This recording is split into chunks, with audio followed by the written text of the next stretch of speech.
संस्कृति संग्रहालय एवं आर्ट गैलरी हजारीबाग में हेरिटेज वॉक एवं सोहराय कोबराय सस्टेनेबल आर्ट कार्यशाला का आज आयोजन किया गया है, जहां पर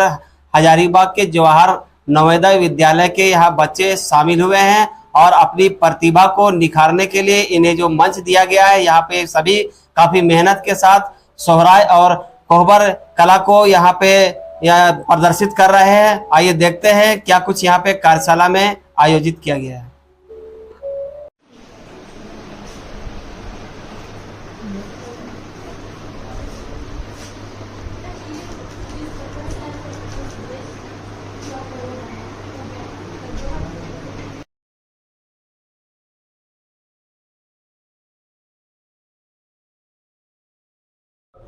आज हेरिटेज वॉक एवं सोहराय कोबराय सस्टेनेबल आर्ट कार्यशाला का आयोजन किया गया है। देखिए, आज यहाँ पे department of tourism government of India की तरफ से एक कार्यशाला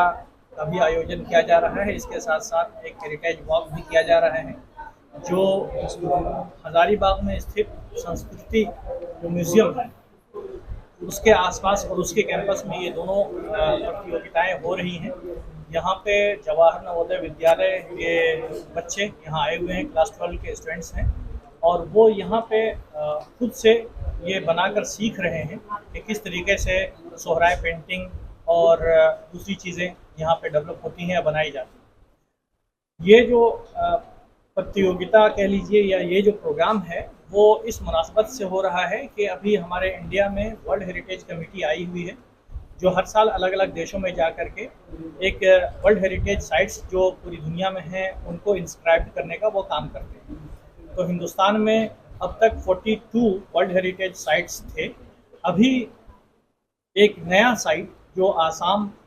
सूबे में है, आसाम स्टेट में नया इंस्क्राइब हुआ है, होम डायनेस्टी का वो एक साइट है, जिसको वर्ल्ड हेरिटेज जो कमेटी है उसने वर्ल्ड हेरिटेज लिस्ट में डाला है। तो अब पूरे इंडिया में 43 ऐसे साइट्स हो गए हैं जो वर्ल्ड लेवल के हैं और वर्ल्ड हेरिटेज साइट्स वो कहलाते हैं। यहाँ पे मैं एक बार अपने जो टूरिज्म डिपार्टमेंट के इंचार्ज हैं पूरे झारखंड के, मिस देविका, उनको धन्यवाद कहना चाहता हूँ कि उन्होंने इतने अच्छे तरह से एक प्रोग्राम का आयोजन किया और जो जवाहर नवोदय विद्यालय के बच्चे थे उनको वो लेकर के यहाँ आई और यहाँ एक हेरिटेज वॉक का आयोजन करने के साथ साथ यहाँ पे एक पेंटिंग बनाने का एक तरीके से एक वर्कशॉप भी आयोजन किया है। तो वो इसके बधाई के पात्र हैं और हम ये सारे लोगों से निवेदन करते हैं कि वो अपने आसपास के स्कूल के बच्चों को ये संस्कृति म्यूजियम ला करके ज़रूर दिखाएं। यहाँ पे बहुत सारी ऐसी चीज़ें हैं जो दूसरी जगह पे नहीं है। यहाँ पे प्री हिस्टोरिक, प्रोटो हिस्टोरिक और भी मोनूमेंट्स के बहुत सारी चीज़ें हैं जो इस संस्कृति म्यूजियम में मौजूद हैं, जिनको आकर के देखना चाहिए। हजारीबाग का यह डिपूगढ़ा का इलाका बुलू इमाम के नाम से जाना जाता है, जो सोहराय की कला संस्कृति को जिंदा रखने में अभी तक अहम भूमिका निभाए। ये यहाँ पे थोड़ा सा इस चीज़ की भी कोशिश होनी चाहिए कि जो यहाँ की कला है उसको हम दूसरे स्टेज पे ले जाएं। जैसे एक नेशनल लेवल पे जो प्रोग्राम्स होते हैं वहाँ पे भी इसकी प्रस्तुति होनी चाहिए। प्लस ये कि जो इंटरनेशनल लेवल पे जो आर्ट्स के कंपटीशन होते हैं या आर्ट्स की जो आर्टिफैक्ट्स वगैरह के जो प्रोग्राम्स होते हैं उनमें भी यहाँ की चीज़ों को प्रकाशित करना चाहिए और वहाँ पे उन चीज़ों को डिस्प्ले करके ये बताना चाहिए कि इंडिया में झारखंड, जो कि एक तरह से बहुत पिछड़ा इलाका माना जाता है, लेकिन वो कला और संस्कृति में कितना आगे है। ये हजारीबाग का जो ज़िला है इसमें बड़का गांव का एरिया हो, चतरा का एरिया हो, ये इनमें ऐसे मोनूमेंट्स हैं जो कि बहुत पुराने हैं। इसको रॉक पेंटिंग, जो एक बहुत ही आज से तकरीबन 6000-5000 साल पुराना पेंटिंग का एक रॉक शेल्टर है, वहाँ पे भी बहुत सारी ऐसी पेंटिंग्स हैं जिनको देख करके ये अंदाज़ा लगाना चाहिए कि यहाँ पे पुराने लोग कितनी अच्छी तरीके से अपनी पेंटिंग की कला उनके अंदर थी और वो कितनी अच्छी तरीके से पेंटिंग किया करते हैं। सोहराय कला अक्सर देखा जाता है सिर्फ दीवारों में शोभा बनकर रह गई है, मगर इसको एक कोई मंच नहीं प्रदान किया जा रहा है ताकि ये जो झारखंड की जो कला संस्कृति है, जो इसकी झारखंड की पहचान है, इसको बचाने के लिए सरकार की उदासीनता भी कारण बनी हुई है। सरकार इस पर पूरा फोकस नहीं कर पा रही है,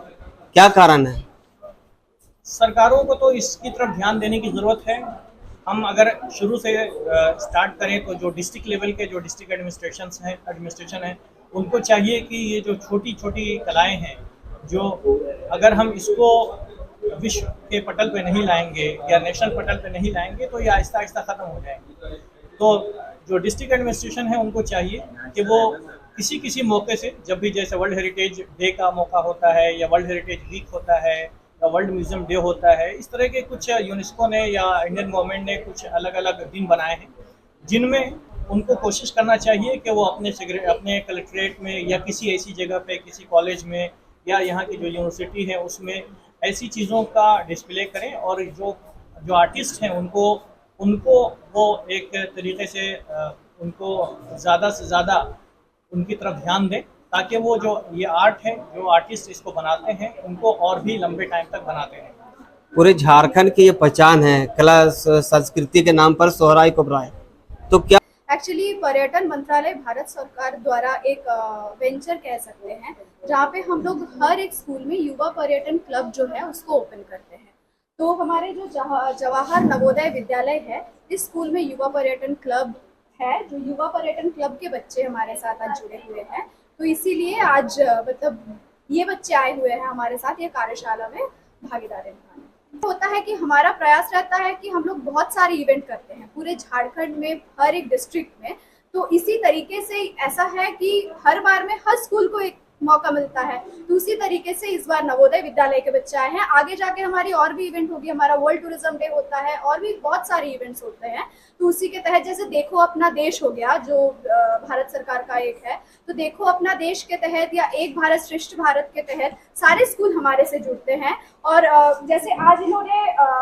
जो है ये कार्यशाला में आए हुए हैं, बहुत सारे स्कूल्स हैं जो इनबिल्ट इवेंट्स होते हैं वो स्कूल्स में ही होते हैं। तो ऐसे आज की कार्यशाला में किस किस चीज का यहाँ पे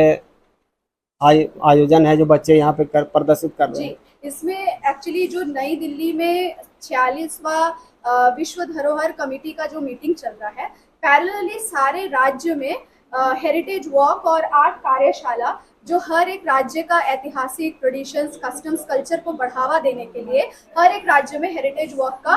भारत सरकार ने मतलब भारत सरकार का मैंडेट है कि करवाना चाहिए। उसी के तहत आज हम लोग हजारीबाग में जो सोहराय कोबराय पेंटिंग है, जो ज्योग्राफिकल इंडिकेशन जिसको मिला है झारखंड राज्य से, तो उसी का कार्यशाला का हमने आयोजन। तो इट इज ऑब्वियस कि एक मेगा प्लेटफॉर्म में भी जो हमारा राज्य का जो ये हिडन जेम है, इसको एक बहुत बड़ा प्लेटफॉर्म मिलेगा। इसी के प्रयास से ही हम लोग ये इवेंट करते हैं। मैं देविका मंडल, पर्यटन मंत्रालय भारत सरकार, इंडिया टूरिज्म कोलकाता से यहाँ पे सहायक प्रबंधक के तौर पे फील्ड ऑफिस झारखंड में पोस्टेड हूँ। ये कार्यशाला विशेष और खास इसलिए भी हो गया क्योंकि सबसे पहले बात कि यहाँ पर जो नवोदय विद्यालय है, जहाँ पर देखते हैं कि अधिकतर ग्रामीण क्षेत्र से बच्चे लोग आते हैं, वहाँ पढ़ते हैं, तो वो बच्चे लोग सरकारी स्कूल से बच्चे लोग यहाँ पर आए और यहाँ आने पर जब वो कार्यशाला किए, तो इससे पहले वो लोग इस तरह का कार्यशाला कभी किए नहीं थे। सोहराय के बारे में वो जानकारी था उनको, बट पूरी तरह से जानकारी नहीं था बेसिक। तो यहाँ आने के बाद जब वो कार्यशाला किए तो उनको बहुत अच्छा लगा। तो पहली बार वो मिट्टी के रंगों से पेंटिंग किए और उसके बारे में वो जाने। तो इस तरह से वो उनको यहाँ जो सोहराय जो हम लोगों का झारखंड राज्य का एक लोक कला है, और ये विषय ये नहीं है कि इसे कौन करते हैं, विषय ये है कि ये कला किस तरह से आज तक संरक्षित होता आया है और कैसे आगे हम लोग इसको संरक्षण दे पाएंगे, विषय ये होना चाहिए। तो इसी सिलसिले में हम लोग ये कार्यशाला की ताकि जो हम लोगों का सोहराय और कोवर कला है, ये हमारे झारखंड राज्य का एक ट्रेडिशन है, एक कल्चर है, परंपरागत कला है, जो एक पीढ़ी से दूसरी पीढ़ी में ये कैरी ऑन होता रहता है, ये लेगेसी। तो ये इस कार्यशाला के माध्यम से हम लोग नया पीढ़ी को जो संस्कृति है, जो हमारे पूर्वज करते थे या जो हमारे सीनियर्स आर्टिजन जो करते हैं गांव में, वो कला को हम लोग नया पीढ़ी के साथ कैसे जोड़े, उसके बारे में कैसे उन लोग को जानकारी दें, ये सबसे प्रमुख बात होनी चाहिए। क्योंकि अगर संस्कृति की बात हम करते हैं तो संस्कृति का जड़ जो होता है, वो जब तक हम लोग जड़ को नहीं बचाएंगे, वो संस्कृति को हम लोग बचाना बिल्कुल ही असंभव बात है। और ये जस्टिन सर का ही प्रयास था कि हम लोग 2000 से लगातार गांव में जाकर हजारीबाग के सोहराई गांव जो चिन्हित किए गए हैं 12-13 गांव, उन गांव में जाकर हम लोग वहाँ के जो स्थानीय कलाकार हैं, महिला कलाकार हैं, उनको हम लोग एक तरह से मोटिवेशन का काम किए हैं कि आप लोग किस तरह से ये कला के साथ जुड़े रहिए, इसको किस तरह से आपको जीवंत रखना है और किस तरह से आप लोगों को इस कला को जीवंत रखने से रोजगार से इसको जोड़ना है। तो इस तरह से अब तो खैर झारखंड सरकार भी इस क्षेत्र में काफ़ी सपोर्टिव है, उनका अलग अलग कार्यक्रम चल रहे हैं। सोहराय और कोबर का ये जो झारखंड की लोक कला है, इसको जीवंत करने के लिए बुलो इमाम की भी खासी भूमिका रही है। जी, बुलो इमाम सर का तो खास भूमिका है, वो तो इनके पिता ही कहलाएंगे, क्योंकि 1991 में तो पहली बार उन्होंने ही आर्ट को खोजा, डिस्कवर किया। और फिर ये पीढ़ी चूँकि उनके परिवार से जुड़े हुए हैं, जस्टिन सर उनके जस्ट पुत्र थे, तो उनके बाद फिर वो इस कार्य से जुड़े और फिर ये कार्यक्रम चलता रहा और फिर इस तरह से पीढ़ी दर पीढ़ी हम लोग इस काम को इस आर्ट को संरक्षण देने में हम लोगों का 3 पीढ़ी। आज की कार्यशाला में जो इस जवाहर नवोदय विद्यालय के बच्चे पहुंचे थे, कहा जाए तो उनके अंदर जो इस झारखंड की लोक कला है उसको निखारने के लिए एक मंच प्रदान किया गया। हाँ, हम लोग कह सकते हैं कि उनको एक छोटा सा प्लेटफॉर्म मिला कि यहाँ पर आकर वो एटलीस्ट जो संस्कृति है सोहराई का जो हम लोगों का उसको मतलब अनुभव किए, मिट्टी के रंगों से वो मतलब पेंटिंग बनाए, तो उनके लिए एक बहुत बड़ा ये था अवसर था। मेरा नाम अलका है और अलका इमाम है और मैं पिछले 24 साल से सोहराई कला के साथ जुड़ी हुई हूँ और मैं यहाँ संस्कृति डिब्रूगढ़ में मैं रहती हूँ और मैं स्वर्गीय जस्टिन इमाम की